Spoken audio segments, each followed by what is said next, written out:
I love how you dove for the turkey at the last moment. Well, hello, all you cool cats and kittens. I don't know what that was about. Welcome to Reconnected. It is That's because I Thursday again. posted it on my Instagram advertising the show. Did you really? Yeah, I Wow. assumed you read that and maybe it got implanted in your It brain. may have because I didn't even register that it was there. What's going on, everybody? I'm excited to be here because one of the cool things that I realized is psychologically, I've clued myself into realizing that this show is the start of my weekend because I have Friday, Saturday, Sunday off. So it's just happy times. There's no more actual work. Yay! I still gotta work tomorrow. Yeah. Oh well, that's you. Sir Turkey McStuffins just wanted to make sure everybody had a happy Thanksgiving. Yeah. I mean it's been a busy week. Obviously you were here on Thanksgiving. Nice to have you back so quickly. Thank you. It's great to be back so quickly and $500 poorer. Yeah, Severn will do that to you. Now that Carrie I can Mulligan chat in the says text, I've been doing that. Peacock reports a record number of free trial cancellations just 7 days after Freddy's release. Gotta love that. Yeah, what's going on, everybody?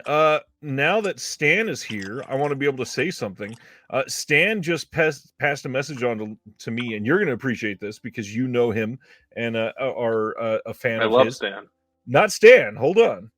Stan just sent me a message a little while ago saying that our old friend Adam Rifkin followed him on Twitter today, and Riff! then sent Stan a message to say that he bought the latest issue of the Physical Media Advocate because Stan wrote about Adam Rifkin in it. What? That's amazing. We got to get Adam on the show. Pretty damn cool. Between Stan and I'm sure we can get him on the show.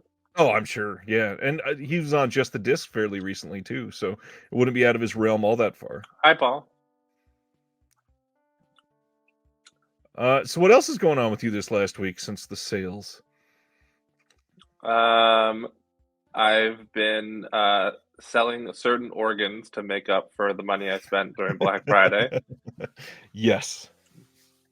I have... I still can't believe you found somebody to buy your left leg. That's weird.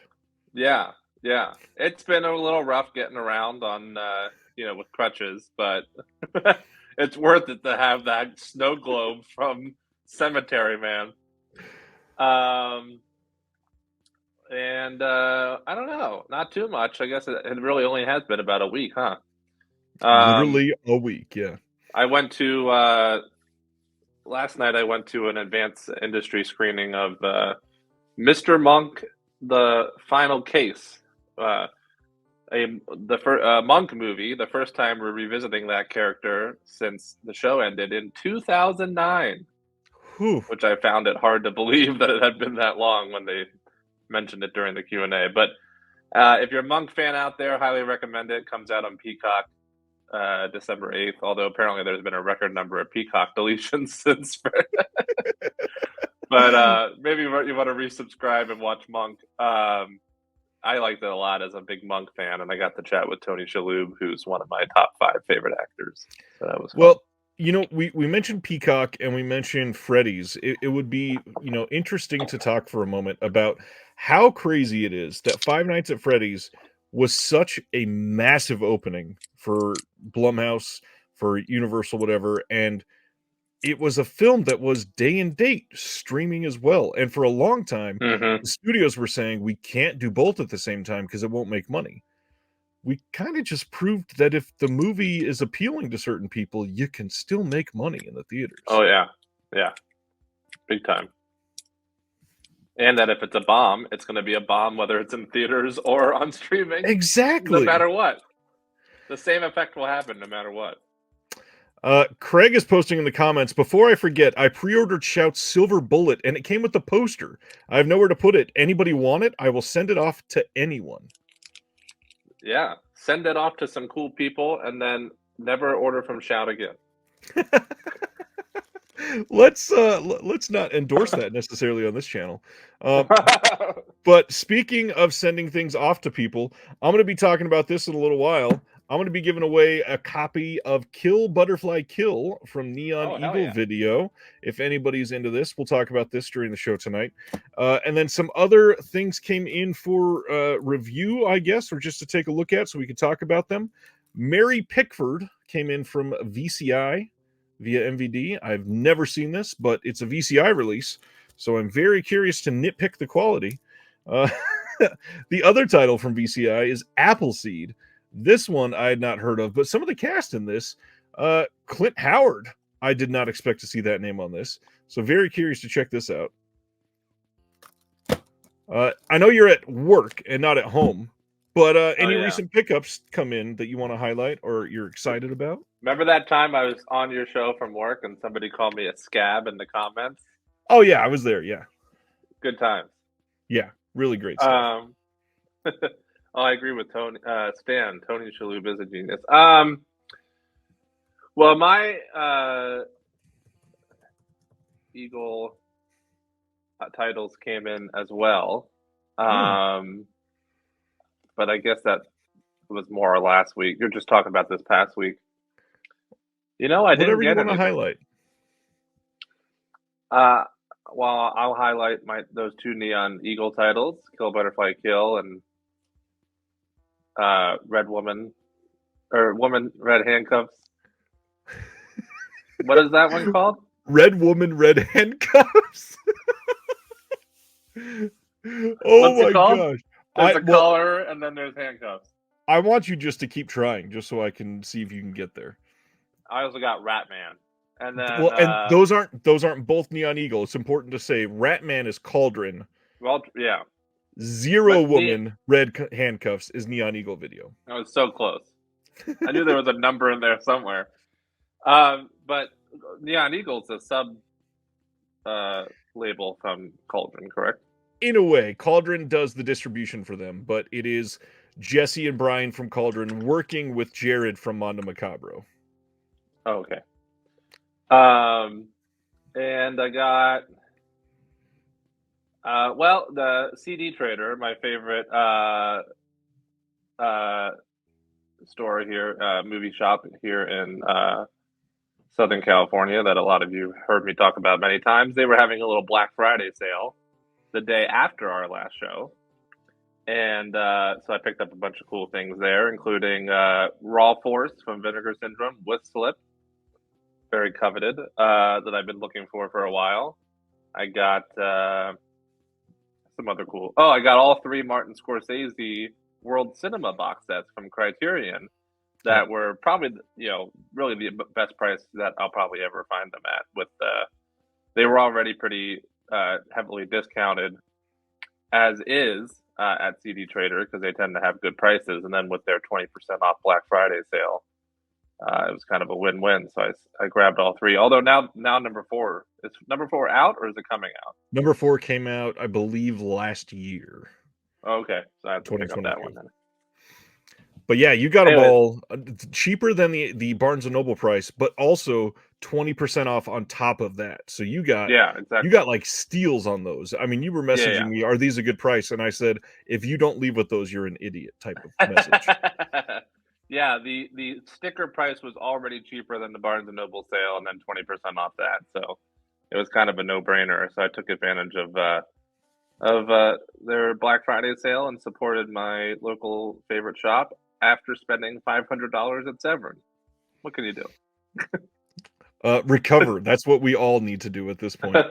And so our discussion for this week is going to be something that both of us find a lot of joy in, but also don't take super, super seriously as for what it means about cinema. But it is always fun to see some of these films get rewarded. And so it is almost rewarding cinema as a whole, which, as we discussed, is the way I look at the Oscars. Exactly. I don't take the winners or nominations seriously in terms of what was actually the best of the year. It's just a day to celebrate film and filmmakers and everybody involved in film. And to that end, when I say everybody involved in film, I think we need more Oscar categories. Stunts. Stunts is the biggest one. Yeah. So what we're going to do is every year we have a show with the two of us and John DeMarsico, which we're going to do again when the nominations come out. We're not going to look at them, and we're going to react to them live, and we're going to discuss them and all of that fun stuff. But that's not till the end of January usually. Then, when the Oscars actually happen, we'll probably do another stream, live reacting to winners, covering everything, discussing it. It'll be a lot of fun. We did it last year; it was like a 6.5-hour stream. Can't wait to do it again. But this time, we figured why not come out and try to guess a couple months early what they're going to nominate. Now, for some of these, this is going to be a shoe in for some of these. It's going to be an obvious pick. But what we're going to do. Oh wow. Mary says the coverage of the Oscars last year was surprising and wonderful. Loved it. Thank you, Mary. Thank you, Mary. I didn't think anybody enjoyed it. Tony from Australia loved it too. Oh yeah, between the three of us, I mean, I know we had fun with it. I didn't think anybody else loved it. Little comment from Craig before we go into this says, speaking of the Academy Awards, who's releasing the official Iranian entry for Best International Feature Film at the 2023 Academy Awards? Deaf Crocodile. That's pretty freaking cool. Yeah. Hell yeah, Deaf Crocodile. Okay, so what we decided to do is cover what I always called the big six. So we've got Best Picture, Best Director, and then Best Actor, Actress, Best Supporting Actor, Actress. And then Jeremy, being a writer, he wants to throw in Best Screenplay and Best Adapted Screenplay. Yeah. So he's going to cover those two first, and then we're going to go in and discuss all of the other 6 categories. But what we're going to do is share what we think is going to be nominated. This is literally just guessing. But Jeremy also has a list of titles he wants to be nominated. Kind of. I didn't... Changing it up on me. I had such a busy day that I didn't really get to fully map that out as much as I wanted to in preparation for this show. I worked 8 jobs today and I still made a list. Come on. I made a list of what you asked me to, which is what I think will be nominated. I just didn't get to. I'm kidding. I just didn't get to fully do my list of what I would like or what I feel like should be nominated versus what actually will be. Right. But I'm gonna kind of still say some honorable mentions on the spot since I didn't get to make up a list, just based on my 2023 ranked letterbox list and like what I personally enjoyed from the year. All right. So no official list, but I'm gonna throw out some titles probably for each category. All right. Are we doing adapted or original first? Oh yeah, but you're not commenting on these, huh? We can discuss. I probably could have done adapted because I know which ones are adapted, but I don't have the time to put in for both of these. Oh, and of course, as you know, I always like to do themed shirts when I'm a guest on your show. Yes. So I got my everything last year's big winner and my favorite film of last year. I got my Everything Everywhere shirt on. We can do we'll do original first. Okay. Top Gun is suddenly nominated the year after its release. Top Gun Maverick zooms past all of the other nominees. I don't know if I agree with Sardis, but I don't think it should have been nominated as much as it did. Okay. Oh no. Can you please hold for a second? Yes, I will vamp. So as we're looking at these 6 categories, we're going to try to talk about why we think they're going to be nominated and what is going to be interesting. I still haven't seen all of them. Jeremy's crazy. Jeremy sees so many of the new movies. I think he has seen all of the ones that he's going to talk about tonight, unless they haven't been released yet. And what's crazy, there's a couple of these that because it's award season, they already have buzz, even though only a handful of people have already seen them. So it's very interesting to try to put a lot of thought into this and figure out who's going to be nominated. So what just happened? Sorry, my boss, the vice president of Post, likes to come to my desk and take things off of it and hide it. And like this morning I came in and the key to my one cabinet of hard drives, there he goes again. was in a cup of thumbtacks. It's like a fucking jigsaw trap over here. And I was watching him do it again while we were talking. Anyways, so best original screenplay. What are we guessing? I overheard a little bit of what you were saying at the end, and I have seen quite a few that aren't even released yet, just for the record, too. Yeah. There's only a few I haven't seen that I had to kind of like guess, like, oh yeah, I do think this will be nominated just based on the content, the cast. What are the big ones that you haven't seen yet? Wonka, Color Purple, and those are the two big ones that I think would possibly receive any but nominations whatsoever. What do you think Wonka would be nominated for? Maybe like costumes. Costumes almost for sure. Color Purple obviously is going to get a lot of stuff as well. Jeremy. I don't know how I'm supposed to focus. Sorry. Yes, Jeremy has seen the Iron Claw already. I have seen the Iron Claw. It was very good. Unfortunately, I don't think Beau is Afraid is getting anything, Stan. Sad face. Yeah. I have seen Ferrari. Didn't love it. Sardis, they have remade The Color Purple, and from what I hear, it might even be a musical. It sure is a musical. So is Wonka, by the way. And I honestly have nothing against that. I just know that it probably will not be as loved as it would have been if it wasn't. Yeah. But you got Steven Spielberg behind it. All right. Original screenplay. What do you got for us this year? All right. Here's what I think will be nominated by the Academy. Barbie. Duh. Wait, isn't that an adapted screenplay? I technically did drastic research on this before writing this up. And from my understanding, and I could be wrong, I could have swore we discussed this last year, and if it was on a character that already existed, then it was adapted. From my research, it's being considered as original. Okay. The WGA has really weird rules, for the record. You would know. You're in the WGA. I just saw Origin, an advanced screening of Origin, Ava DuVernay's new film. Yep. Very, very good, by the way. And it's based off of a book, but it's considered an original screenplay because half of the film is also original. So half the film is based off of the book cast by, I forget the woman's name now, sorry. But then the other half of the story, in fact, probably over half of the film, is based off of the life of that woman and what kind of got her into the journey to writing that book that the half of the movie is based on. And the WGA said, well, we can't do half and half, and it's more original than not, so it's an original. They nominate it for both. I don't think it's going to get nominated, sadly, but okay. But Barbie for best original. Past Lives. Good. Yeah, I think that probably deserves it. It should, and I think it will. The Holdovers. Not shocked at all. I think we're going to be talking about The Holdovers a lot tonight. Yes, we will be. Anatomy of a Fall and Maestro. I think those are the picks for original at the moment. Interesting. Okay, so adapted.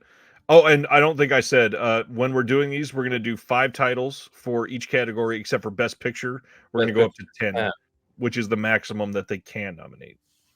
I would pick, as I told you, I'm going to kind of do this on the fly. I like Past Lives being there. I like Anatomy of a Fall being there. I like Holdovers being there.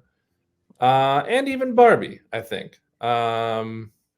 Assuming that that's the category it belongs in. Again, don't hold me to it, but I did do an exhaustive amount of research when making these lists. Perhaps the only one that I would swap out is Maestro, and I would probably slip in Dream Scenario, personally. We got a mention of Dream Scenario from Mr. Sibner. You know what? Asks, is Maestro considered an original screenplay? Again, once again, I did an exhaustive amount of research because there's a lot of voting already happening on what people will think is the nominations Interesting. in official channels such as Gold Derby and some other various websites and apps. And apparently, both Maestro and Barbie. And listen, this could change between now and when the nominations are announced, or I could have done my research wrong. Probably not. But I apparently, trust you. Barbie and Maestro are being considered in the original screenplay. Okay. That's what I've discovered upon my research. I'm actually saying that I would swap out Barbie now that I think about it. I would keep Past Lives. I would keep Holdovers. I would keep Anatomy of a Fall. And instead of Barbie and Maestro, which perhaps aren't even in that category, we'll see, I would put in Dream Scenario and Beau is Afraid. That's what I'm saying right now for my personal list.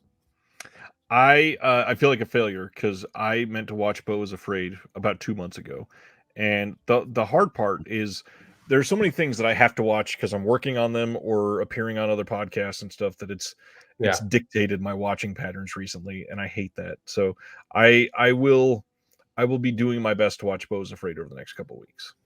I look forward to hearing what you think. A lot of Holdovers and Anatomy of a Fall love in the chat here. We will discuss Holdovers quite a bit when we get to some of these other categories. Yeah. So adapted. What do you got on your list for adapted screen? I agree with Cali Kid real quick before I cycle into that. I think because Barbie is, even though it is based on a product, it's an entirely original concept and story. So I think I think that's the biggest reason that qualifies. Okay. Yes. Moving on. Jeremy, did you happen to do any research? Yes, I did, Michael. I think I said it 18 times. Yes. Which is why he said that. Yes. Okay, adapted. DC's calling a couple out already. I have what I believe will be nominated for Best Adapted is Killers of the Flower Moon. Given that this is one of those ones that there's no way this is not getting nominated. Oppenheimer. Same. Poor Things. American Fiction, and The Zone of Interest. The Zone of Interest is a little bit of a left wing there, but I have it down in two categories that I think it will. There's a category that I don't think it will be included in, sadly, but there's two categories I do think it'll be included in, and this is one of them. Before we get too deep into it tonight, and you don't need to say the titles yet, but are there any that you think are going to be nominated that you didn't like that much? In this particular category? No, in any of the ones that we're going to talk about tonight. Yes. Interesting. So when we get there, make sure you say that. I'd love to hear that. Okay. By the way, American Fiction is another one that's in the category of Color Purple and Wonka, of one that I actually have not seen yet, but I am going to the premiere. I thought you were going to say it's a musical. I was like, wait, Jeffrey Wright starring in a musical? I love Jeffrey Wright. No, it's in that category of ones that I think will have a little bit of Oscar buzz, including this category that I have not seen yet. I will say I didn't fully dislike this movie, but in regards to what you just asked me to comment on, didn't love Killers of the Flower Moon. Oh, really? I think it's great. It's obviously amazing filmmaking from Scorsese. He always does a good job. The story is important and well told, but the pacing, it just, much like Irishman being 4 hours, this did not need to be 3.5. No, it clearly did not. I've talked to plenty of people who said it flew by for them, and I'm happy for those people. For me, I had about a solid hour chunk in the middle where I was like, okay. See, for me, it did feel like it flew by, but looking back on it on the way home, I was like, there were 35 minutes in the middle there that I just felt like I was along for the ride. That did nothing to change the story. Again, didn't actually dislike the movie. I definitely don't like it as much as a lot of other people, and reviews I've been seeing on Letterboxd. But yeah, I didn't love it. We will discuss it more because it will be coming up again tonight many times. I think for that category, Poor Things, I would definitely keep. Of course, Oppenheimer, yes. American Fiction, I can't comment on because I haven't seen it yet. Zone of Interest, I would keep. I would add in The Killer. So I'd probably swap out The Killer for Killers of the Flower Moon. Well, I guess I'll keep Killers of the Flower Moon. I'll swap out The Killer for American Fiction, since I haven't seen it yet. And I'm gonna call it now. I feel like The Killer is gonna be very overlooked at the Oscars this year. There's 3 movies that I think are going to be extremely overlooked at the Oscars this year that I think a lot of people think will be getting a lot. And that's The Killer, Zone of Interest, and Napoleon.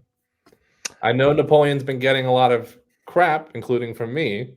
But I think a lot of people also, just given the talent and the director and the scope of it all, expect it to kind of be getting some stuff. And I think it's not going to get much of anything. I have on my predictions tonight. I'll just do a little spoiler. I have The Killer and Napoleon only down for 1 each, and some of these other smaller films I've down for like 5 out of the 6. Yeah. Well, now we can move on to stuff that you also picked for. Yay! Okay, so let's start with Best Supporting Actor. Let's go actor first.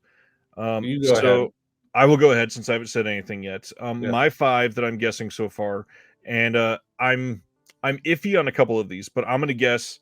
First, I'm going to go shoe-ins. I feel like De Niro is a clear shoe-in for this one, for Killers of the Flower Moon. Absolutely. I feel like Robert Downey Jr. is pretty much a given for this one. Absolutely. And then I feel like the rest of these are a little more questionable. So I picked Mark Ruffalo for Poor Things.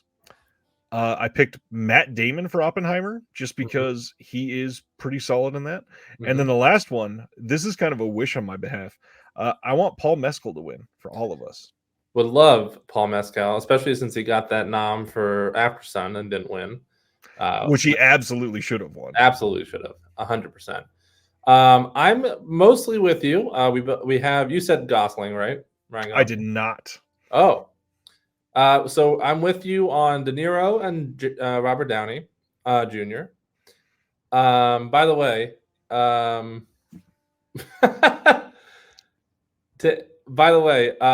I wish this was true. I read this earlier from Zombies Ate My Arm.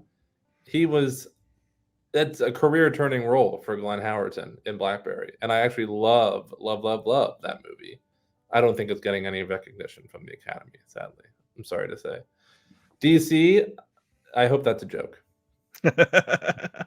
Amber Heard will get a nomination. All of Us Strangers is really good. I've seen that one twice already too. Jeez.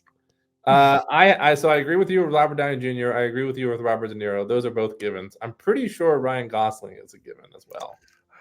That's on my list. Unlike your double Oppenheimer nom, this is the category where we often do get doubles, by the way. If you recall, last year we had double from... Oh, no, sorry. Well, the supporting actor, actress in general. Last year we had a double for Everything Everywhere with Jamie Lee and Stephanie Hsu. Stephanie Hsu, yeah. This year, I believe our double is going to be Mark Ruffalo and Willem Dafoe from Poor Things. Ooh, that's what I'm guessing.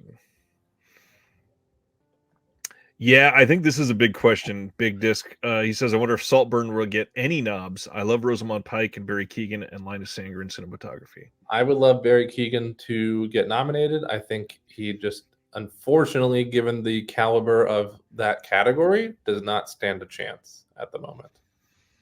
Yeah. Sad to say. I love the movie, and I love Keoghan. Josh Hartnett deserves some love. What? Am I forgetting something? He was in Oppenheimer. Yes. I almost forgot about that. Glenn going from being ignored by the Emmys to being ignored by the Oscars. Unfortunately, I think so.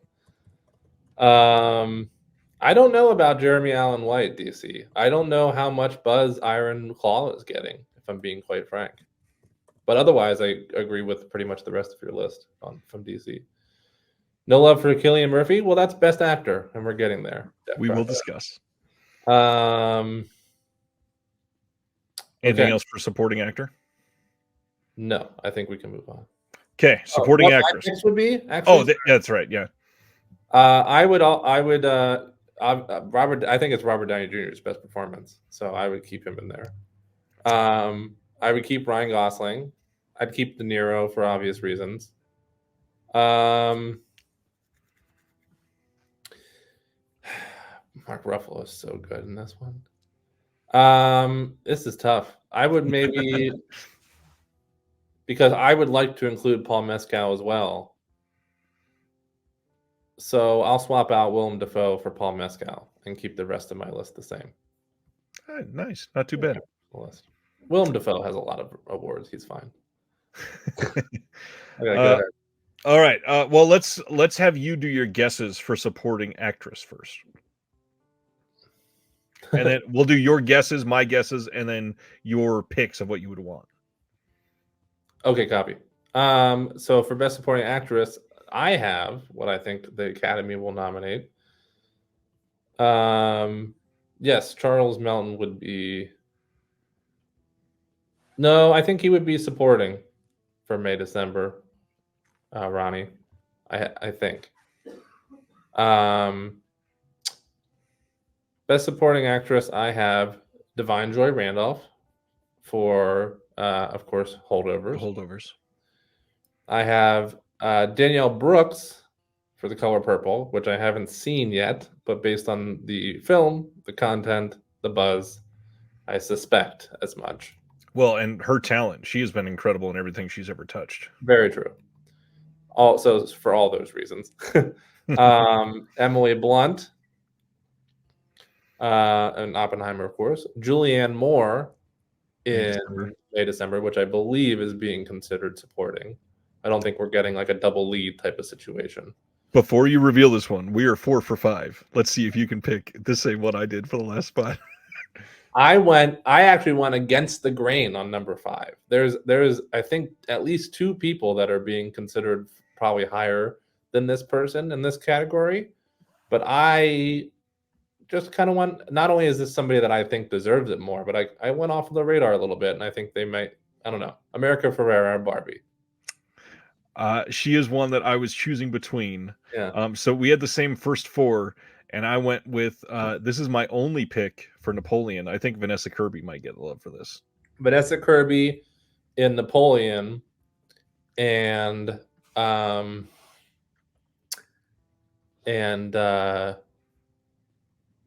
who was the other one? There was 2 that were I can't think of the other one now. But yeah, that was and Carey Mulligan in Maestro. No, she's lead. She would be lead, yeah. Who was the other one? Oh, now I remember. It was her and you said now I remember that. I can't think of her name right. I don't know why I'm having such a. What are we thinking of? Ferrari, Penelope Cruz. Penelope Cruz and Ferrari. I know. Too many names floating around. Ferrari is another one for me that I feel like is going to be very overlooked. Super overlooked, and deservedly so. Okay. But I went with America Ferrera. The 5 for supporting actress that you think should get it.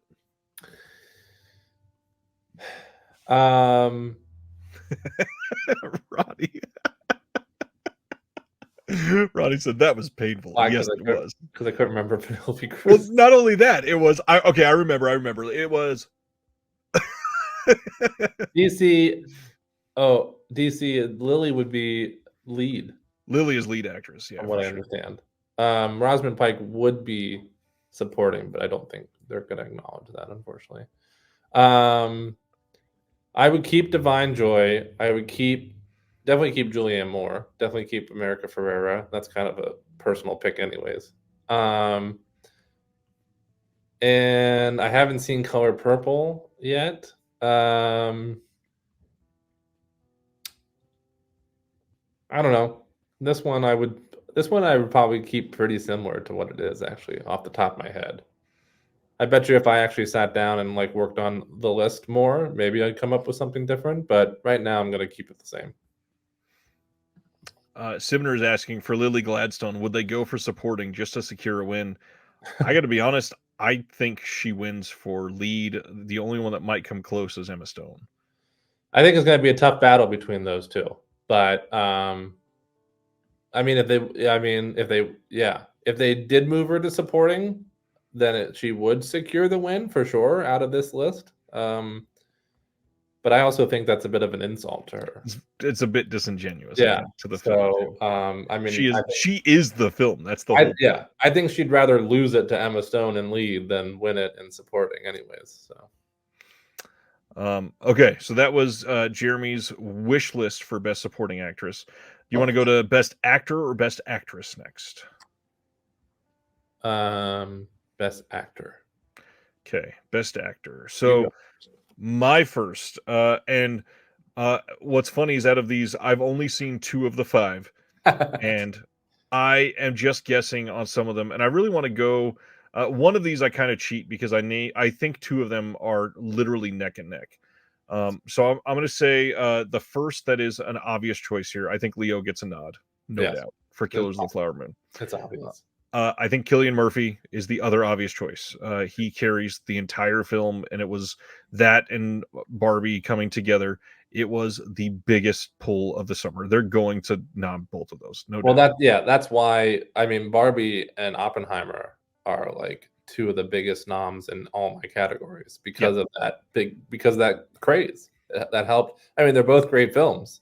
Oppenheimer a little more than Barbie, in my opinion, but they're both great films. But yeah, I mean, with that craze that happened, the Barbenheimer craze, it's getting them, way more extra buzz than they would have otherwise. Certainly. My next guess, I really think they go with Bradley Cooper here, especially because he directed Maestro as well. I think it's the big time. I don't think he's going to get a Best Director nod. I think he'll get the nom for actor. Mm-hmm. I guess a little bit of a spoiler for my choice there. And then the one that I think is neck and neck, and then I'll go to my last one because I kind of want to go in a little rant on that one. The neck and neck one, I think it's really close, and this is my choice for the killer. I think from Fassbender and then Jeffrey Wright in American Fiction. I think those are going to be battling out for the 5th spot. Interesting.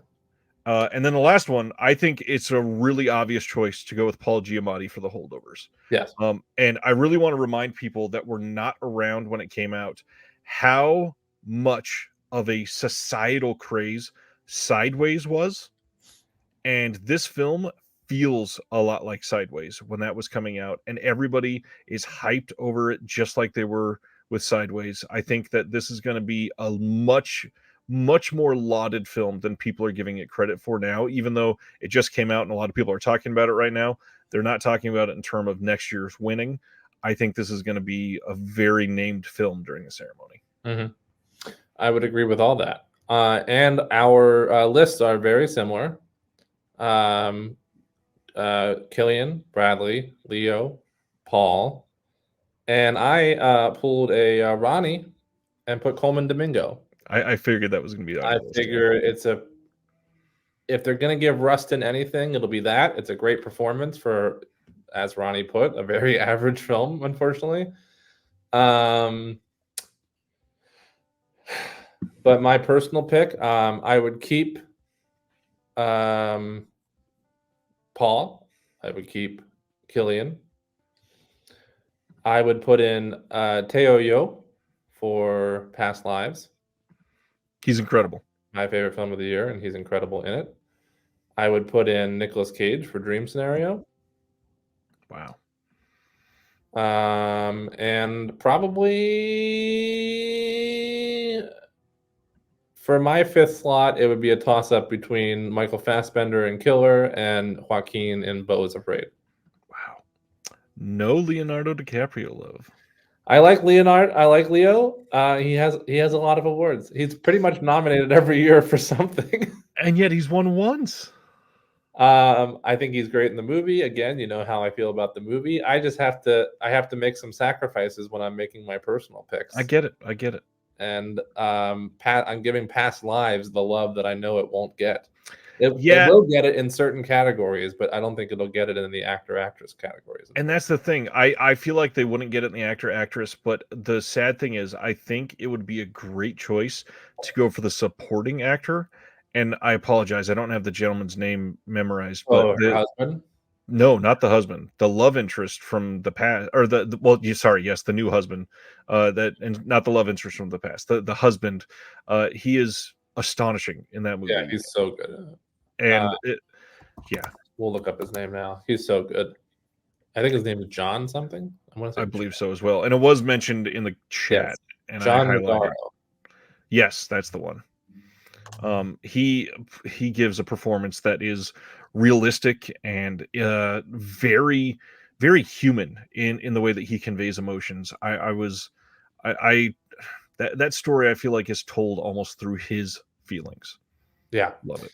he's amazing in it. Those three as a whole. I mean, really, the whole movie is those three for the most Yeah, part. A few side characters here and there throughout, but they just all three of them give such astonishingly good performances in this incredibly well nuanced and written script. It's amazing, and that's a writer directorial debut from Celine Song, which is crazy. which is just like After Sun last year being a writer directorial debut. Those two blew me away. It's nuts. Yeah.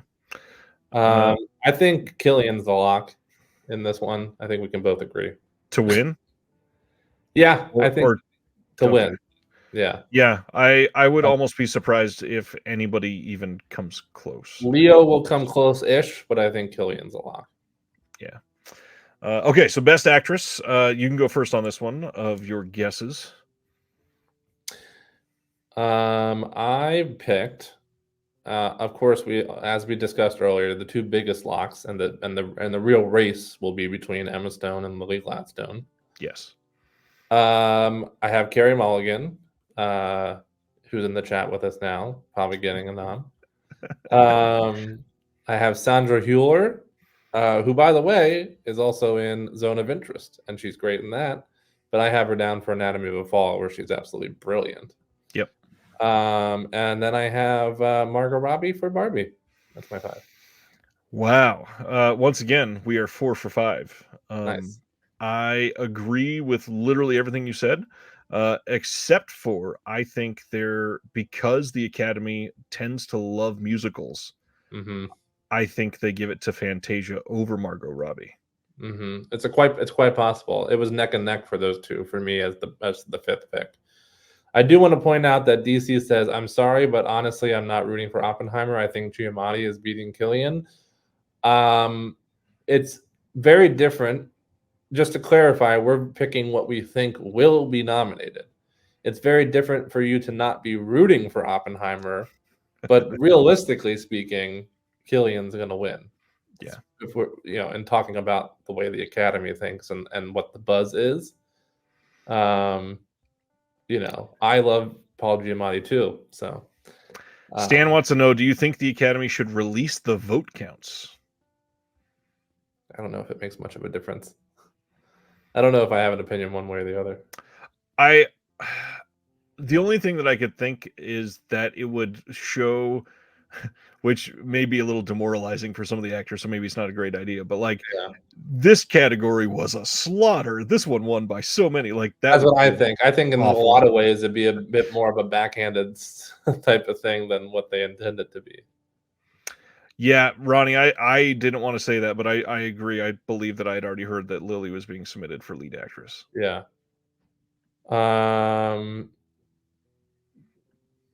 So I do think I think Killian's brilliant in Oppenheimer. Not just do I think he's going to win. I think he's brilliant in it. I also agree. I think he's great. But I also want to say, Oppenheimer's kind of gone down for me since I watched it. I feel like I respect it less than when I first saw it. I would be surprised if not since we moved on to actress. I would be surprised, honestly, not to bash your list, if Margot doesn't get nominated. To a point, I get that. To a point.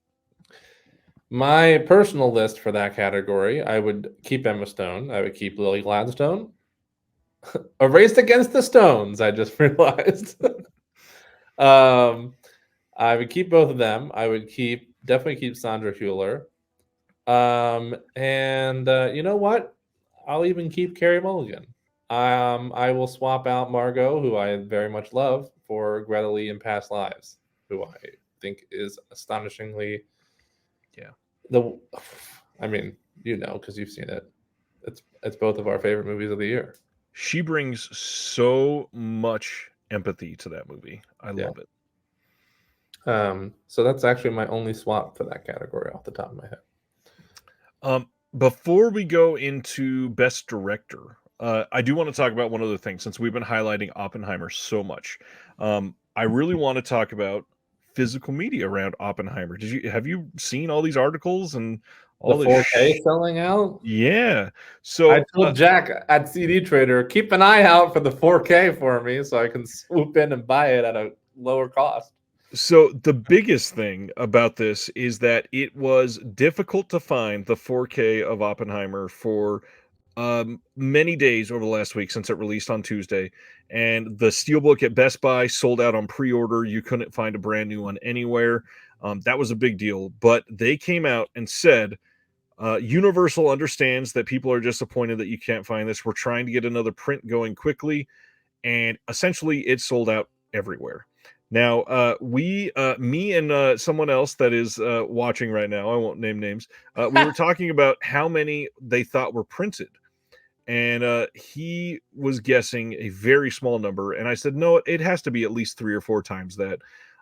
I saw Bill Hunt from the Digital Bits in the comments found out that just Amazon US had 25,000 copies of the 4K that were sold in that first week, and then their stock was gone.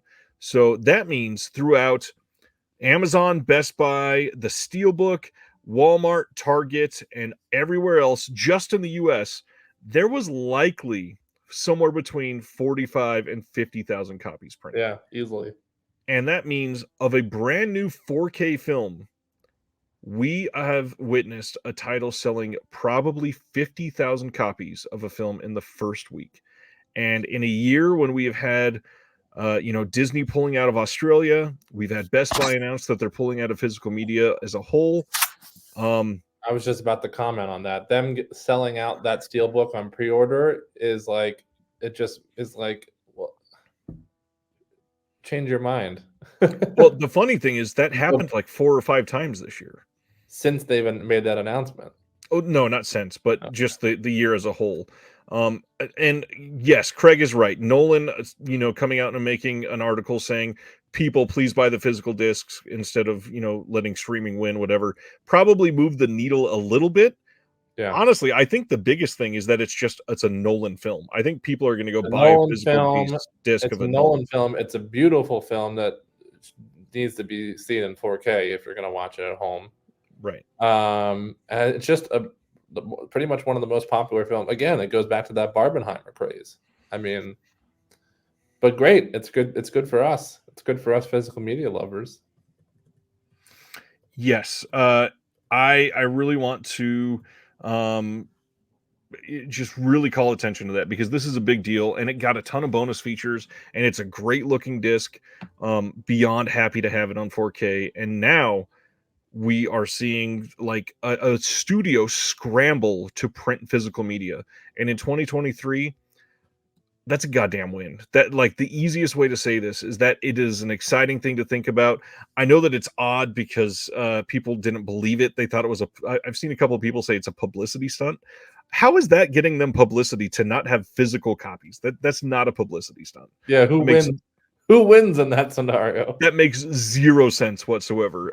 The studios did not want to do physical media. Like most of them would love to get out if we could give them the chance to.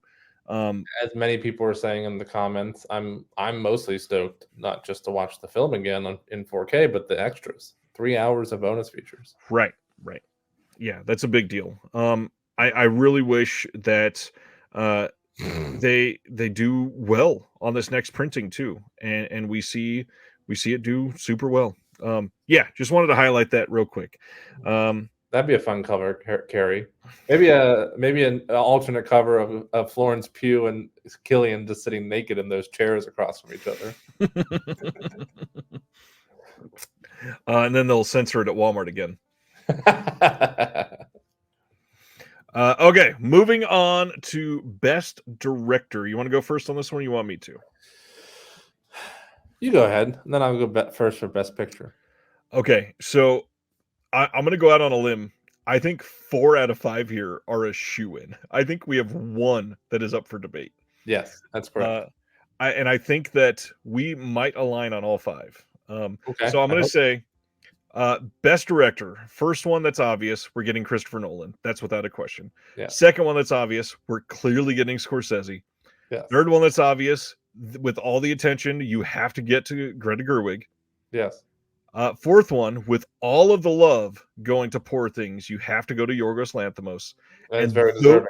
Those are the main obvious choices. Yes. I think the last one, because of the love of his previous films, I think it goes to Jonathan Glazer. Ding, ding, ding. We have a category where we are 5 for 5, my friend. Yes, earlier when I mentioned the 2 categories where I felt we would actually get some zone of interest love, I believe it is in those 2 categories, which are adapted screenplay and director. And I really hope that's accurate. I don't think it's going to get any love anywhere else, sadly, but I think in those 2 categories, yes. And I think it's deserving, and I hope that happens. And we are 5 for 5 in that category. Wow. I think that's the first one we matched on, right? Yeah, the first one we've been 5 for 5 on, yeah. Sweet. Okay, so since you do your second list, what is your wish list for these 5? I would keep Nolan. I'd keep Yorgos. I'd keep Glazer.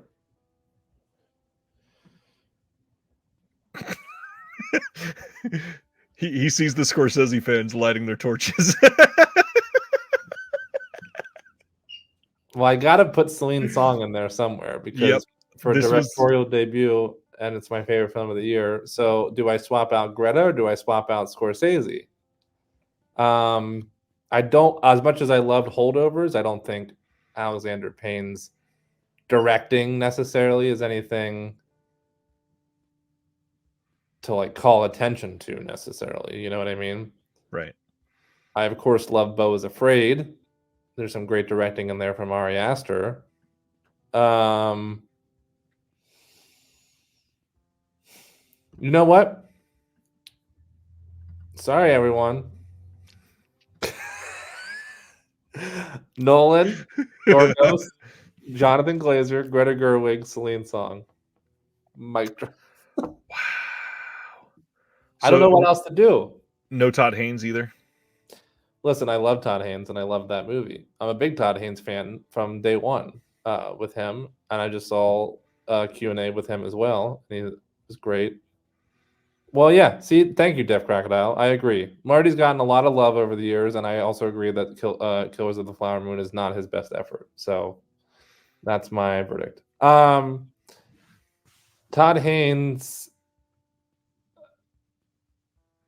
I don't know. Yes, Todd Haynes is great, and he's a great. And this is a great. May December is a greatly directed film. There's a lot of shots in here that I really liked from him. By the way. I don't know. I think it's more just the caliber of talent this year. I don't, as much as I love Todd Haynes and I think he did a good job with May December, I don't think he beats out not only my personal 5 that I just said, but then you throw Scorsese on there, then you throw Ari Aster on there, perhaps, or whatever. You even throw, quite frankly, you even throw Emerald Fennell on there for Saltburn. Yeah, the Ari Aster thing, like, I don't know. I would love to see it. I don't think Ari Aster smells the Oscars for many, many years. Not just this year, for a long, long time. As long as, and I'm not knocking this at all. They would never nominate Beau is Afraid for anything, much less director, especially with the caliber of directors we have this year. Of course. But that being said, what I really want to say is Ari Aster is one of those people that is clearly making films that he wants to make. Yeah. And as long as he keeps doing that, he is not going to get nominated because He's a weird dude, and he makes weird movies, and that's good. I'm not against that. I love that about him.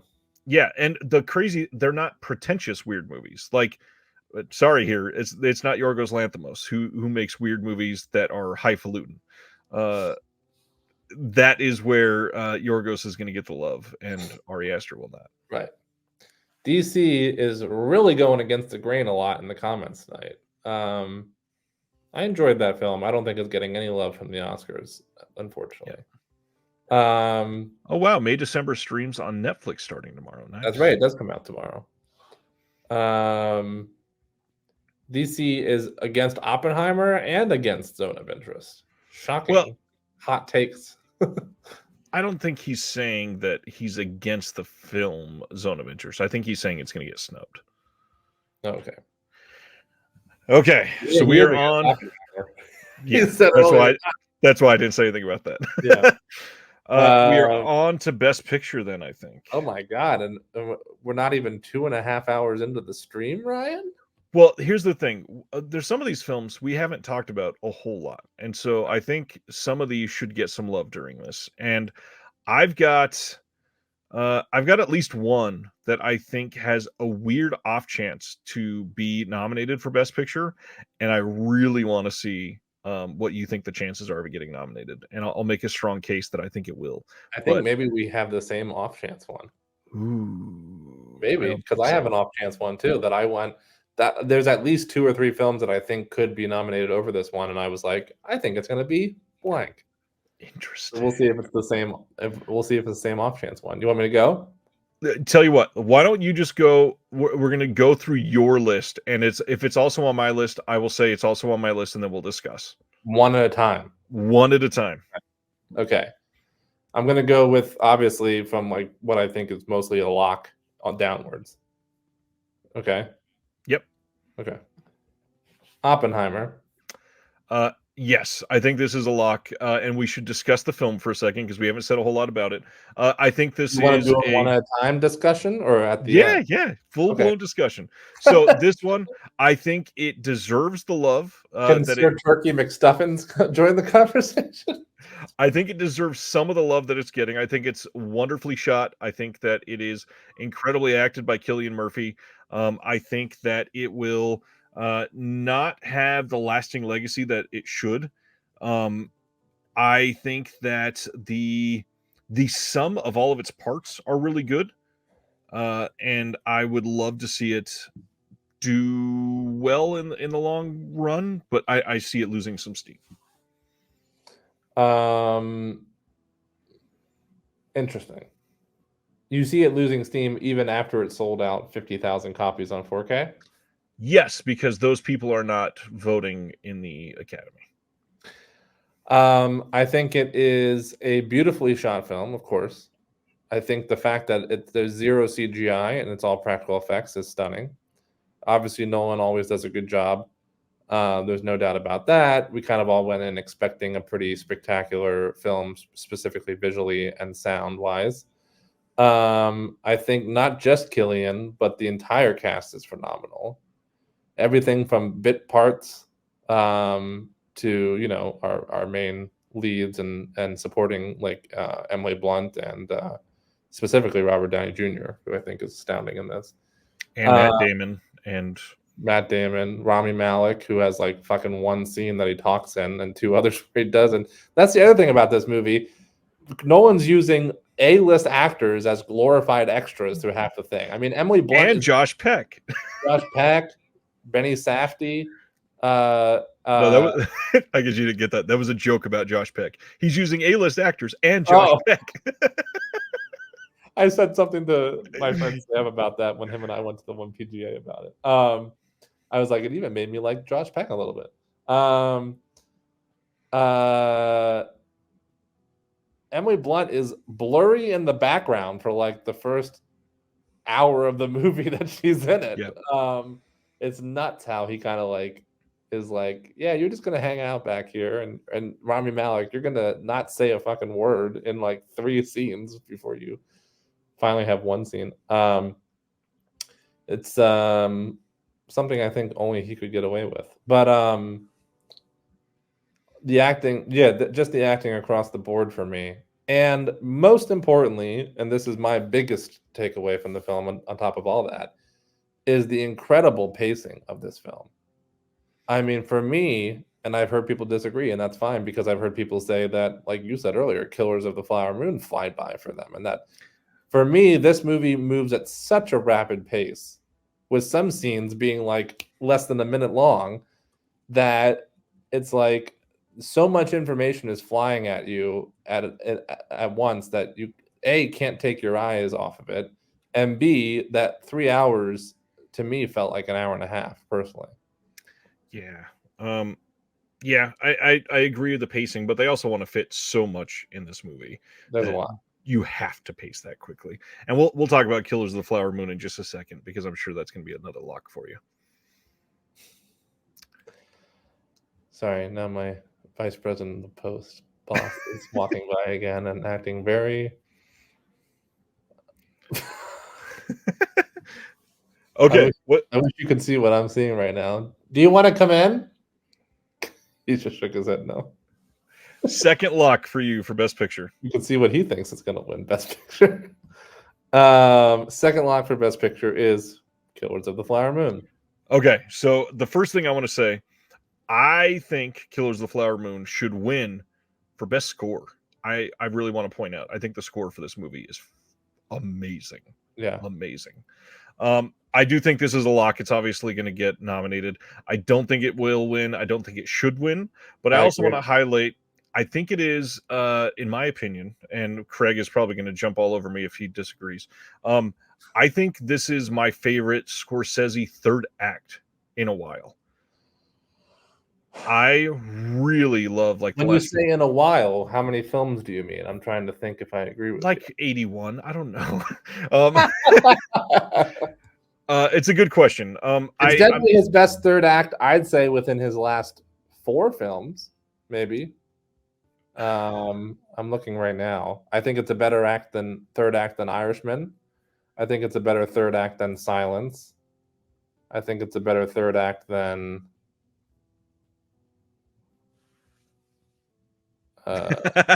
Craig does not agree. Well, Wolf of Wall Street, I would say, is, in my opinion, better. So I would say it's only a better third act than his last 2 films. Wolf of Wall Street was a better second act for sure. I don't think it's a better third act. But yeah, I think he put the perfect button. Now we have to do a Martin Scorsese show, apparently. By act. No, we're not doing that. Okay, so that was Oppenheimer, Killers of the Flower Moon, third one. Stan says, so many films I have yet to see. I'm just I wanted to catch up in the comments for a second. I don't know. I disagree, DC. I mean, in this particular film, I think there's a lot of coldness because of the topic and because Oppenheimer as a person was very cold. Yeah, exactly. So in this one, and really a lot of the characters are very cold in this movie. So I agree with you in this movie in particular, but I disagree with the coldness and the humanity of his films being lost in a lot of his other films, especially something like Interstellar, personally. The only film of his with emotion at all is Interstellar? Whew. Well, ironically, that's the one I just said, but I disagree with that too. I agree there's a lot of emotion in Interstellar, but the only one with emotion? Not the only one. Heck no. Inception has a shit ton of emotion. Well, not only that, my favorite from Nolan, The Prestige, has a ton of it too. Yeah, agreed. DC's really hating on Nolan. First it was just Oppenheimer, now he's just okay. So Oppenheimer and then Killers of the Flower Moon. What's number 3 for you? Beep boop bop. Let's see. Another lock, Poor Things. Yep, on the list. That's on your list too. Anything else you want? Well, you haven't seen it yet. I haven't seen it. It looks delicious is exactly what I want to say. The trailer looks incredible. I think that it is it probably will win 1 or 2 things, and it deserves a lot more, but in a year with some of the biggest filmmakers, it's going to get overlooked on some things. Poor Things will, yes. Yeah, there are a lot of big name directors and big name filmmakers this year. Some that I don't think we'll see any nominations for, such as Ridley Scott and Michael Mann. Man, this is the problem with doing the show at the office. um, so yeah, I agree with Def Crocodile. Yeah, it's interesting because I agree with you about some of the greatest filmmakers, but yeah, I'm now repeating myself because I got distracted by another coworker. But some of them I don't. Yeah, Michael Mann's Ferrari, I don't think is getting much of anything at the Oscars this year. Cali Kid wants to know which movie do we think Rodrigo Prieto should get a nomination for? Barbie or Killers of the Flower Moon? Which one has better cinematography?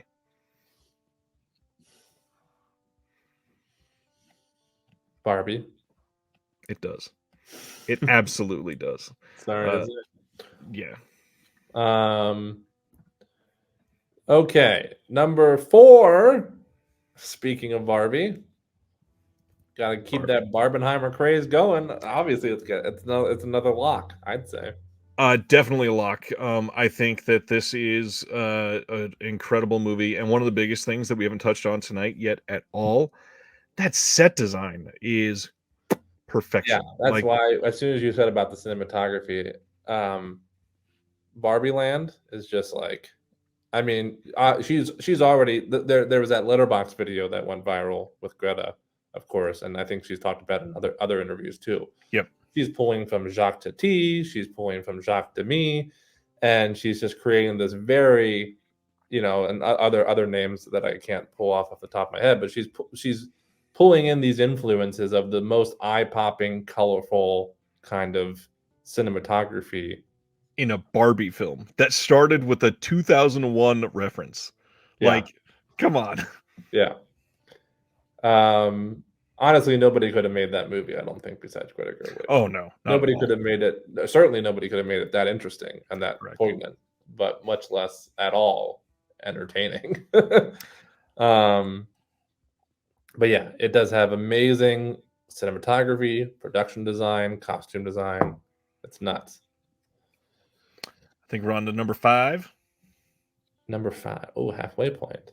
Number 5, I think, is a lock solely based on the director and the content. Maestro. Yes. Yeah. I thought it was all right. I haven't seen this one, so I'm not going to be able to say much. I saw it. I thought it was all right. I thought Bradley Cooper did a great job as an actor. Direction's all right. I don't know. I don't feel personally like he does anything super special as a director. I felt the same way with A Star Is Born. I think he's a great actor, and he's great in this. And Carey Mulligan is also fantastic in it. You know me. Carey Mulligan is always fantastic, and that's kind of like a cheat code. Even in her 2 seconds in Saltburn, she's great. Scolder, that's a really funny comment. He says Jeremy's cheating by actually watching all of the films. Not quite all of them, but very close. Yes, thank you. Go ahead. There are some things I like. Actually, believe it or not, the cinematography I think is very good in Maestro. This isn't really a spoiler, but they start off in black and white when he's younger, and they get turned into color, and there's some shots that I really liked in there. But something that we've talked about a lot, Ryan, both personally and I think on the show in the past, is I'm not a big fan of the biopic genre because it's just so cliche and stereotypical when you're following the generic beats that we see in every biopic, unless you switch it up nuts, like Oppenheimer. I mean, Oppenheimer is technically a biopic, and it's, Nolan showing, how I'd say even Elvis, even though I didn't like it, at least he's trying to do something different with the genre. You know what I mean? Yeah. But when you just do a standard biopic, as interesting as the person it's based on may be, and as great as the acting may be, in this case, it's very good. You just lose me when it's just following these standard storyline beats. You know what I mean? So that's kind of how I felt about Maestro overall. Okay. We are on number 6 then. You had that on your list too, right? Of course, yeah. Number 6 for me is another lock. I think, honestly, most of these are locks, except maybe the final 10th one. Is The Holdovers. Yeah, that was my next one too. Yes.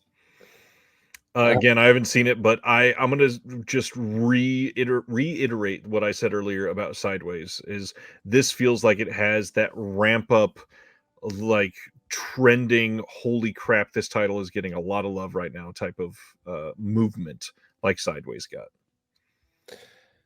I agree. And Sideways, I love, obviously, of course, too. Other than Sideways, Alexander Payne is very hit or miss for me, unfortunately, because I really did not like Downsizing, as well as I think one or two other of his movies. But yeah, I mean, he really came through with Holdovers in a big way, and I think that can be a testament to him teaming up with Paul again. I agree. You ready for 7? Let's do 7. The only one in this category that I have not seen yet, the color purple. This one's not on my list. Wow. Could be wrong. It's definitely in the race from the research and buzz that I did. It's possible that once it actually comes out, it does terribly and it doesn't end up on this list. But from what I can tell right now, in terms of our predictions, I think there's a pretty good chance of it getting nominated. Based on the source material, based on the content, based on its history, based on cast, Spielberg producing it, etc. But not on your list. Not on my list. I feel like this one will get overlooked in this category, but will get love in some others for sure. You don't want to say what you have in place of it yet because you don't know the rest of my list. Exactly. Fair enough. I have not seen the movie yet, so we'll move on. I can't comment. Okay. Let's go to number 8. I picked it solely out of buzz. It might be this year's West Side Story. I agree with DC. Finally, something DC and I agree on. I do feel that might be what color purple is this year.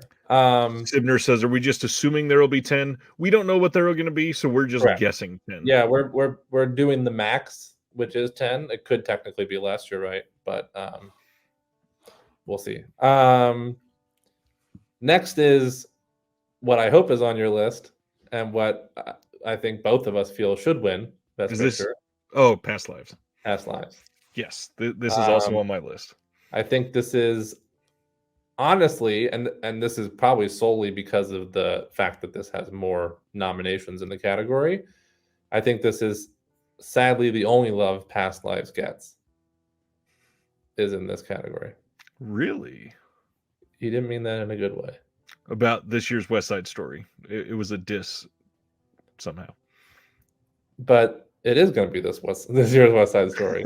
And I didn't like West Side Story either. Anyways, go on.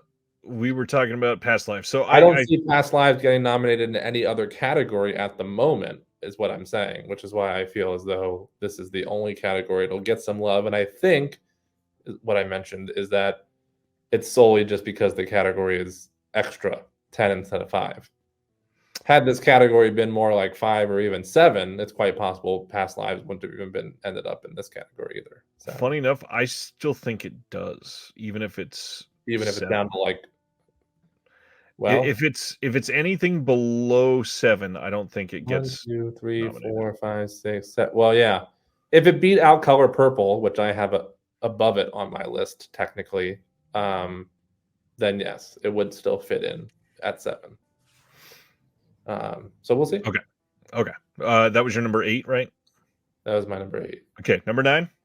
You don't want to go into detail about Past Lives? Oh, I did. I thought. I think we might get a chance at Greta Lee getting nominated, like a far outside chance.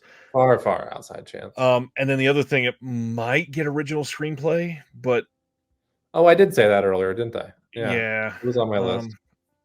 I don't know. I think that's a decent chance. Did I have that on my list for original? I'm not sure. I think so. I'm scrolling down and checking. I did. Okay, so that and best picture.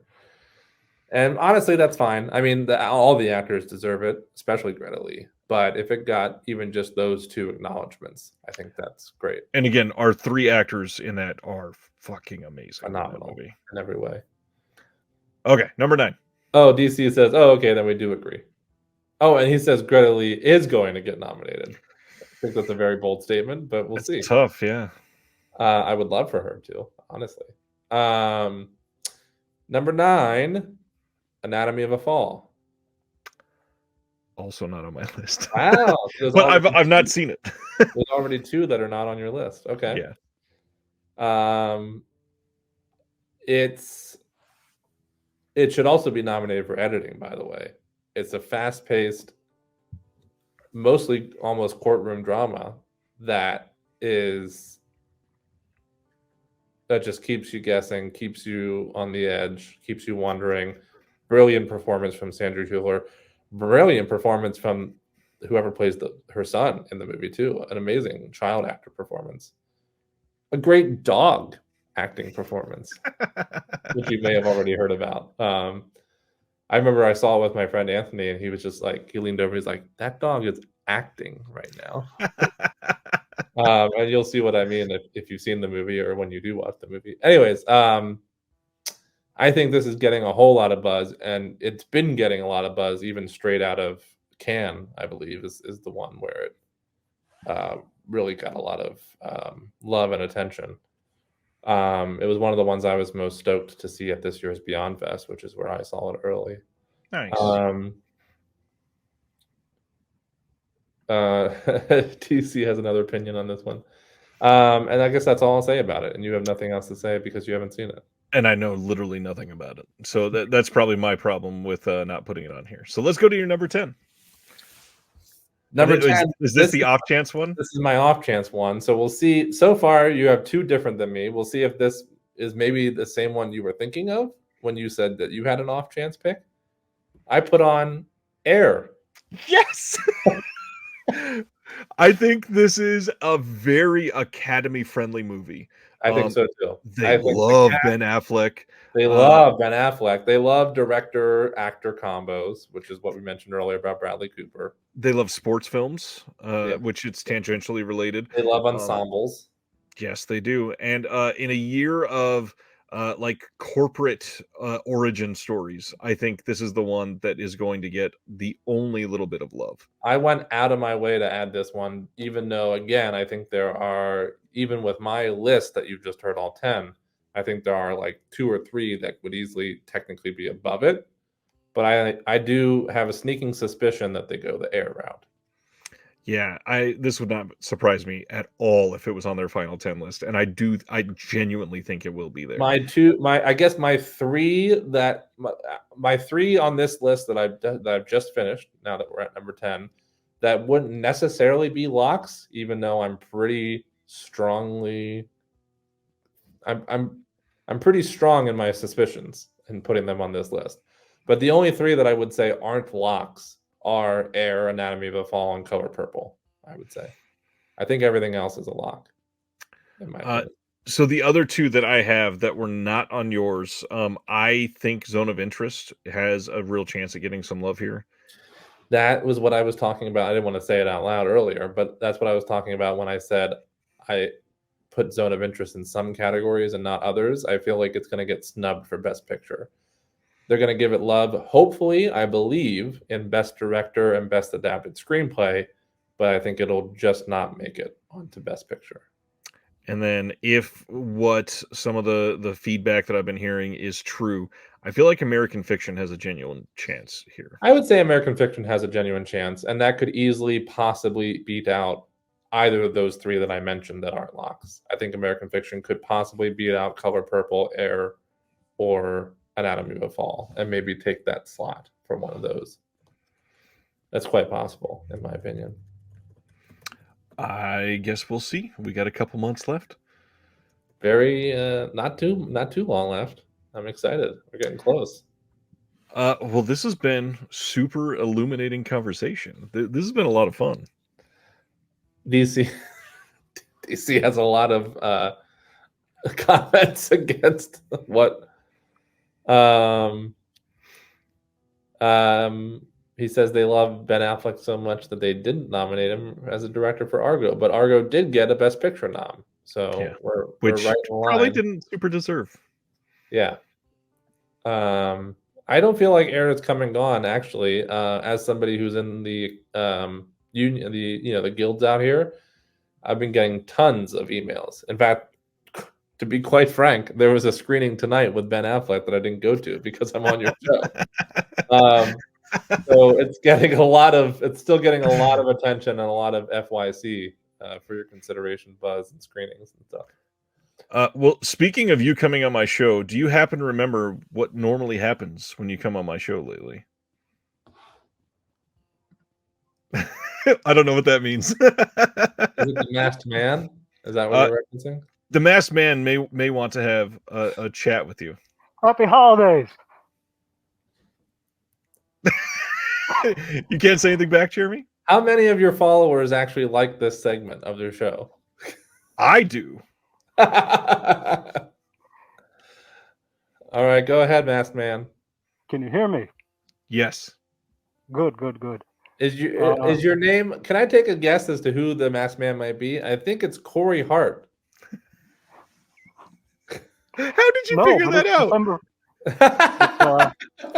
It's not Ben Affleck, and that dog was talking in the movie and acting. Did you see Anatomy of a Fall, Masked Man? Is that why? Yeah, I saw it with you. Remember? Anyways, I usually come here and I have some things I watch. The Masked Man just gave away their identity. Did you hear that? Whoa! I said I watched it with you. Okay, go ahead. Okay, so how to give away my identity? Because I used the name of the person that I saw Anatomy of a Fall with earlier. Oh. Anyways. Well, yeah, that's the other one. They don't know which one, Jeremy. It could be anybody. You could go by the name Tony, like the one in Australia. Is that a microphone? Oh, I didn't see it. You're wearing a headset. Anyways, the hair I watched Gleaming the Cube, and I think I got sold a bootleg by mistake. Uh-oh. So, it's not Orbit's fault. It happens. Monster Squad, very problematic for 2023. Got some stuff we shouldn't be saying, but it was Wayne from the Wonder Years, so it's kind of expected. Inheritors, really worth a watch. Macabro. And Kino probably doesn't have this on sale, but 2 Days in the Valley. That's actually really accurate. Do you have it, Jeremy? Which one? 2 Days in the Valley. I do not have that one. Add it to your cart, even if it's not on sale. Is that from who? Kino. Yeah. Oh, okay. I'll get that one. That'll help me hit my $50 goal to get free shipping. So thank you, man. Yeah, probably. Anyways, seen any good, interesting topics on the internet lately? He wants to talk to you about the Reddit thread from yesterday. Oh, Masked Man, did you see my subtitle earlier before I changed it to this? No, I didn't. You'll have to go back and watch the replay of the show. Yeah, I can do that. Yeah. But seriously, though, for the comments thrown around in that thread, I thought was really ridiculous. In the Reddit thread you're speaking about. Yes, in the Reddit thread. Could you say the title of that Reddit thread, please? Shit, I don't remember. You know what? They want to know? Join the Discord. You'll find it. If you're interested at all in what we're rambling about, join the Discord. Yeah. The Reddit topic was, what podcaster or YouTuber physical media tropes are you most tired of? Yeah. So if anybody wants a fun laugh, then you should go check out that Reddit thread. And for the record, Jeremy gets called out by name often. So does some of other Ryan's other frequent guests. Right, Ryan? Yep. Here's the thing: you can watch various people on YouTube and not like them, whatever. I'm not saying this because I'm on here right now or just anybody's. But no, that's your job, not mine. So everybody here that appears shares their knowledge, are smart at what they know, and they're hardworking at what is involved in everything behind the scenes and what they bring to all of us. And it just really pisses me off when people decide to talk shit about this channel out of all of them. I think a lot of people are just jealous out there, and it just really pisses me off. It's not good for the holiday season. Some people walk around in X. This is my favorite Masked Man appearance out of all of them. I appreciate that. It's a pretty good one. Thank you. Thank you. I would got some like work to, done. if I could piggyback off of you for a moment, Masked Man, I would like to say that I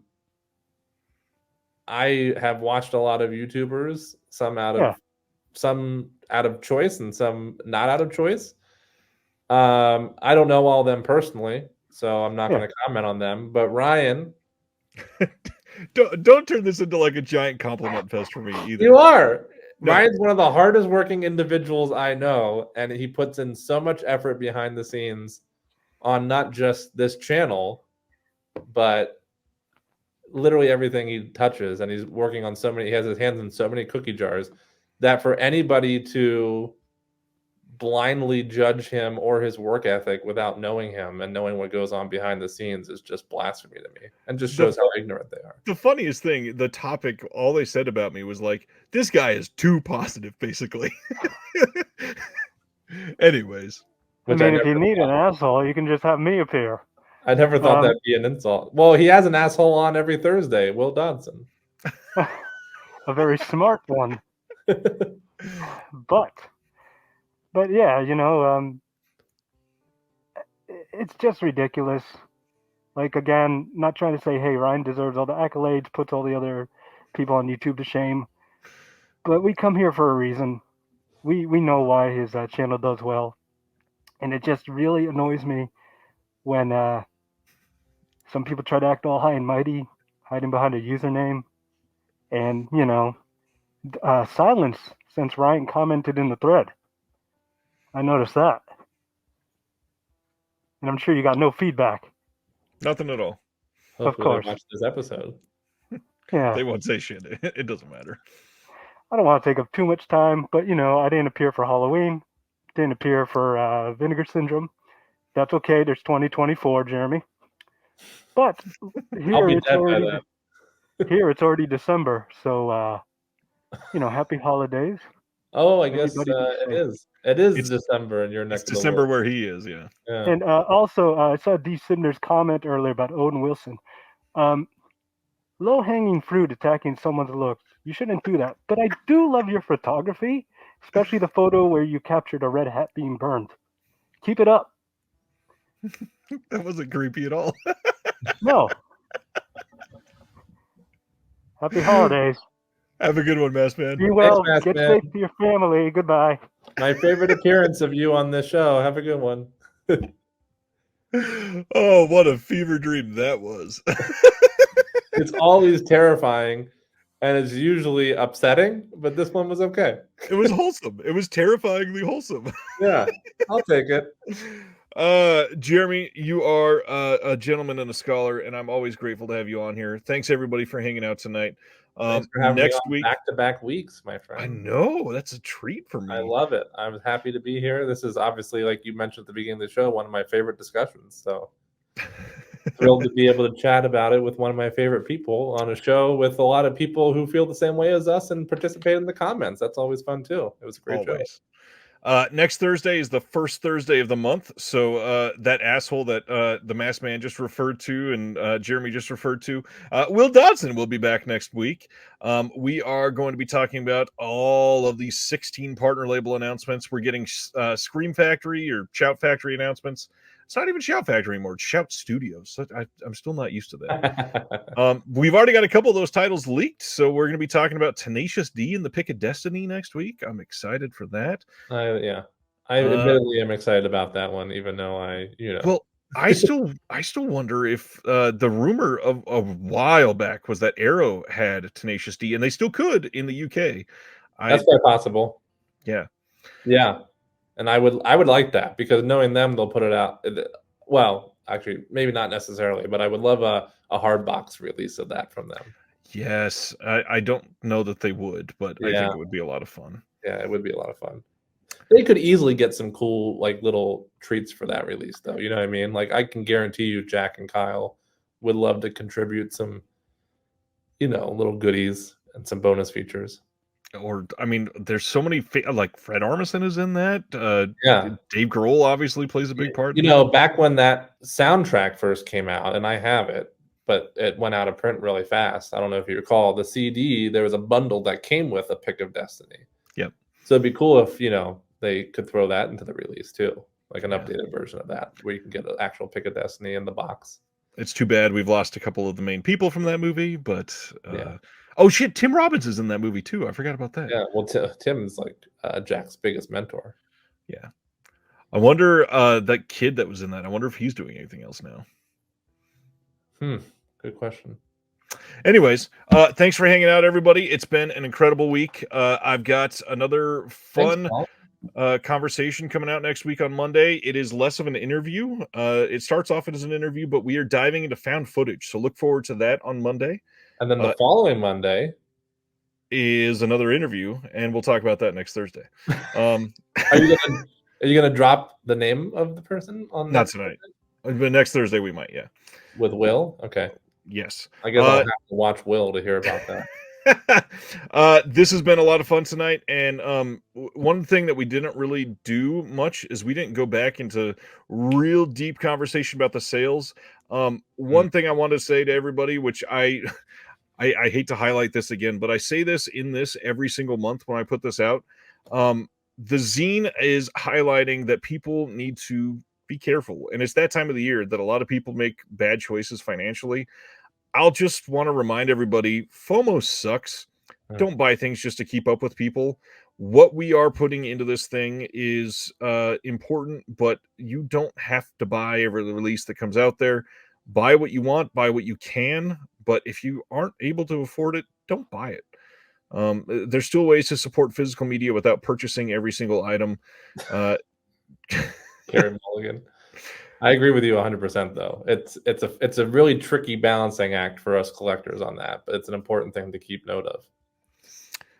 And yes, the interview is not with Jeremy Long. The conversation is not with Jeremy Long. I am not a director as of yet, except for a couple short things. Can I real quick? I know you're wrapping up. I'm so sorry. I forgot something really important that I told you earlier that I would do, and some people probably tuned out, but that's okay. They can see it in the reruns. I want to give a quick 10 shout out to films that I loved this year that were not on my list for. Why you're laughing? I forgot all about this. Just real quick, that I think I am a big, I have an indie movie out there. I love supporting indie films. Some of these are not, super duper duper indie, but they're films that the Academy would never recognize. Some of them are definitely films that really flew under people's radar that I think deserve more recognition. And I'd like to shout them out real quick at the end of the show as we talk about things that we think will be recognized for the year. And maybe, hopefully it'll turn some people onto them, and maybe somebody will discover a new favorite film of the year. Yeah. I would like to recognize Dormouse is my number one pick. That is one of the biggest hidden gems of the year. I have not seen almost anybody talk about this except a few people in the Discord because they saw my review of it on Letterboxd. I think it's really, really well done. And it's super stylized in the best possible way. And a great performance by Haley Law, who the only other thing I've personally seen are two things: Altered Carbon, the show on Netflix, and one of my favorite movies, actually, it's Spontaneous. Remember that one? Where she was our lead's best friend. Really, really, really couldn't recommend it more, and I hope people check out Dormouse and give it some more love. I'd also like to shout out Flora and Son is the new film from John Carney, who did Once and Begin Again and Sing Street. This continues his theme of being literally the only director I know of who can truly capture just the power of music in people's lives and how it can connect people in a very unique and binding way. And it's just a beautiful story with, once again, so much of amazing original music as is in all of his films. I mean, who doesn't love the soundtracks from Once and Begin Again and Sing Street? I still listen to them on a regular basis. Flora and Son is on Apple. I think so. Ryan doesn't have. Well, on top of that, it also has a release, I believe, from Mubi, if I remember. Already? I don't think it's in the US. I may be wrong, so hold on. Guess what's going on my Grindhouse order with Coffin Joe? I didn't know that had any kind of release. Maybe I was wrong. Okay, it's not coming up on Orbit. Oh, okay. I could have swore it had a release already. Let me keep going. I'll let you know if I find something. Third, I'd like to point out is How to Blow Up a Pipeline, which is an absolutely phenomenal indie flick that flew under everybody's radar. It came out early in the year and didn't stay in theaters long and was very quickly forgotten. But it's a very beautiful indie gem with honestly a very important message, in my opinion, and also just a great story and great performances. That really no release of Florence on, by the way. Sorry to cut you off. That's okay. Not only did you cut me off, but you cut my hopes up. Good. Hopefully that'll come out soon from somebody. His hopes, not the film. It's like, I guess it's not. Is it not too likely because it's a streaming movie for it to come out on physical? I hope it does get a physical. Well, other regions might be likely. Like we were talking about, Coda has a 4K release in Italy. That's true. I'll keep an eye out for it. Yeah, good shout outs. Thanks, Cali Kid. Ronnie, How to Blow Up a Pipeline is on Hulu, and I recommend it to everybody. Damn it. Another one I got to watch. Goodness. My fourth indie shout out is to Fremont, which is it was literally only playing in one theater, even out here nice. I'm glad Carrie agrees. It was literally only playing in one theater out here, actually, even in LA, which means that's just how kind of much it flew under the radar. An actor mentioned earlier in the film, in the show tonight, Jeremy Allen White, has a small role in it. Even Greg Turkington from Tim and Eric fame has a uncannily straight role in it, even though he does provide a little bit of comic relief. But it's really a beautiful film about an immigrant who moves to America and is trying to get work. And that can sound, as I said it out loud, like a fairly generic story. But this one is captured very beautifully, both in our lead's performance, which is Anita Wally Zada, as well as the beautiful black and white cinematography. And it's a truly great film, in my opinion, that touched me quite emotionally as a non-immigrant. And I just, even as a non-immigrant, I related to this person's story just kind of through nothing but her emotions alone and how she was kind of feeling moving through life, so to speak. So it touched me. Number 5, I would say, is Bottoms. Not quite an indie as much as the other ones are, but definitely something that is not going to get recognized by the Academy and is flying under certain people's radars. But if you liked Shiva Baby, Emma Seligman's first film with Rachel Sennett, which certainly is an indie, then you're going to love this because it's her same style. It's a completely different film and a completely different genre, but it's undeniably Emma Seligman and Rachel Sennett's voice and tone, and it's just so funny. And Ryan and I saw it together while I was visiting him in Kansas City. And number 6 is what makes, honestly, a great double feature with Bottoms, which is Theater Camp, another hilarious comedy that I believe flew under a lot of people's radars this year. And I believe it's also on Hulu to watch at the moment. It is, I believe. Honestly, pair those two together and you're in for a treat because they have a similar style of comedy and a similar vibe. And Rachel Sennett is really good friends with, what's her name? Why can't I? Molly Gordon, who wrote and stars in Theater Camp. Thank you, Deaf Crocodile. Another one we agree on. That was number 6.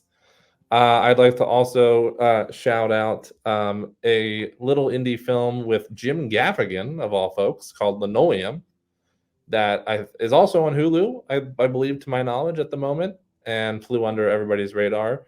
And it's like this weird, trippy, it jumps around in time a lot and has some sci-fi elements, but is mostly a drama. It's Jim Gaffigan like you've never seen him before, in my opinion. He actually gives a really, really great performance. There's quite a few other well-known names in it as well, including Rhea Seehorn from Better Call Saul, and No way. Michael Ian Black is in there. There's a few other people that aren't popping up right on the.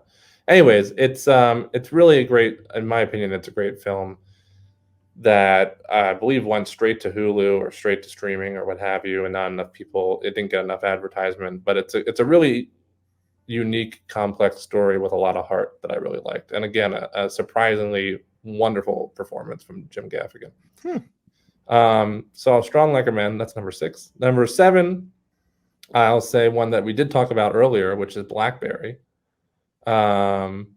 which both of the performances in that movie are astounding career turners for Jay Baruchel and Glenn Howerton. It's unbelievable to me how strong those performances are from those two mostly comedic actors, as from what we've seen from them to date, as well as Matt Johnson. If you've seen any other Matt Johnson films, kind of know his humor and his style. Another, by the way, when I was talking earlier about hating the generic biopic, this is another one that turns the biopic upside down and adds some flavor and uniqueness to it that made me really love it. Like I mentioned, Oppenheimer did earlier. Yep. So strongly recommend Blackberry. If for nothing else, these career best performances from Jay Baruchel and Glenn Howerton. And then that's number 7. I'll give a shout out to When Evil Lurks, which is probably so good. Maybe the best horror movie of the year, but will not be seen by a lot because it A, flew under the radar, and B, is an international film, and those tend typically not get quite as much attention. Yep. But I think, as I'm looking at my personal list, I think it's definitely the best horror film of the year. I don't think anything is real close. Talk to Me is maybe the closest. I like Thanksgiving a lot in a cheesy kind of way, but it doesn't come close to When Evil Lurks. Was that number 7 or number 8? Let's say 8 because Ryan wants to wrap this up. So When Evil Lurks, strong recommendation. It is subtitled for anybody who's bothered by that, but which you shouldn't be. But it's absolutely phenomenal and goes far beyond what any U.S. horror film would. Ronnie says AMC just re-aired, or they aired Blackberries, a 3-episode miniseries with added footage. Wow. I did not hear about that or see that at any of my AMCs, of which I look at very interesting almost daily. Wow. If that's not happening anymore, then I'm really sorry I missed that. Landscape of Invisible Hand was very good. I agree. It's the same guy who did Thoroughbreds. It's not quite on my super high up list or in this shout out of 10, but it's definitely gets a recommendation from me. I'll finish up with these last 2. I'm going to say Showing Up, the new film from Kelly Reichardt. Kelly Reichardt's always great, and I think she does get a lot of attention in general, and has definitely a cult following to her name. But in a year where we've gotten, first of all, another one that came out super early in the year and I think was quickly forgotten, and in the year with, like Ryan mentioned earlier, with all these big names coming out with flicks, especially now towards the end of the year, Scorsese, Nolan, Michael Mann, Ridley Scott, etc. I think she's getting buried. And if you like Kelly Reichardt, you're going to like Showing Up. It may not be quite her best, it's maybe not Wendy and Lucy or Meek's Cutoff level, but it's classic Kelly Reichardt, and it's a really good, phenomenal film and a really great performance. And lastly, another one that's on Hulu, and I believe is a Hulu original, that it just warmed my heart. This one, it's not particularly like, oh my god, phone home about it, but I thought it was, first of all, it's got a real nice editing style to it, but it's called Rye Lane, which is on Hulu, and it's a pretty standard rom-com from an outsider's perspective, but it has enough uniqueness to it, again, especially in the style. It's a British film. And I don't know. There was a certain je ne sais quoi about it that really made it stand out for me when I watched it, and because it is definitely an indie film, and I think definitely flew under people's radars. I'm going to shout that one out as my number 10. Those are my 10 indie shout outs. That is a great shout. I'm really glad that you said that. My indie shout outs are not very indie, so I will keep most of my things to myself because I've not been able to watch a whole lot. Some other things from this year that have been awesome that I really think deserve some love and probably will in some of the other categories. I think Spider-Man Across the Spider-Verse is a beautiful movie. Yes. Deserves a nom. It will win Best Animated, I have no doubt. God, I hope so. But also, there's a Miyazaki film that also came out this year. So it's a strong contender. It's really the only contender. Have you seen the reviews for Wish? I've seen train wrecks that are more nicely put together than some of those reviews for Wish. Yeah. I also another animation. In fact, I'll do two more animation. I think Mutant Mayhem was really good this year, and Elemental from Pixar was a nice rebound from some not great Pixar films. Agreed. Saw X was a surprise for me this year. I think Knock at the Cabin will never win any awards, but I actually liked it more than most people. I think it was a pretty well made movie. And agreed. Yeah, this has been an incredible night. Love movies. Oh, thanks, Mary. Jeremy is awesome with 3 claps. At the heart of all of physical media, we have to remember is the art that is within these boxes, and it is all about film. Agreed. I appreciate everybody hanging out for the discussion tonight. Appreciate your opinion and your presence in my life. So I love you, Jeremy. I love you too, Ryan. This has been a wonderful discussion about our love of film in all ways, both what we think the Academy will pick and what we kind of love. Finishing off with some passionate indie love. So sorry to make the show go a little longer than when you were planning on wrapping up 15 minutes ago. This is totally fine, and it's been like 20 minutes, but that's okay. I last thing I will say is Carey Mulligan. I bought Carmen because we've always discussed it. So I'm planning on watching that soon. Can't wait to see Carmen, I'm excited to watch because I love Melissa Barrera and Paul Mescal, and I'm surprised I haven't seen it yet, but I look forward to checking that one out. Also, Ronnie clarified the AMC cable channel. Yes, not the theater. So I'm going to have to look into that for sure. I would never see a theater showing a 3-episode miniseries. If they showed them back to back as kind of like a 3-hour thing or something like that. All right. For Paul, we're going to end with some love like we just did. There we go. Thanks, everybody. We'll see you next Thursday. Have a good one. See ya. Thank you for watching The Disconnected. On the way out, make sure that you are subscribed to the channel, that you've liked the video, and that you've copied the link to be able to share it with someone else that may appreciate this.